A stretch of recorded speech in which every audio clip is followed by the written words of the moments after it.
Padha wae ya, Wer. Padha. Asem iki.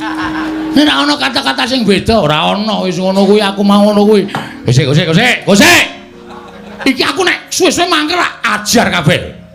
Sing apik. Sing bener piye? Ha, saiki sing bener piye kok? Nggih ngoten niku. Lah tegese padha wae karo Petro. Padha. Hahaha, cengelmu kuwi ora. Nggih ampun nesu, wong ora sok nesu. Wong ki nek umure dawa aja sok kok nesu. Ngoten?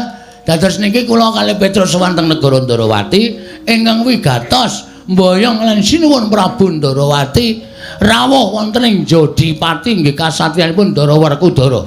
Sakniki ugi lho. Iki aku lagi nganakake Pasewakan Agung Bagong. Bubar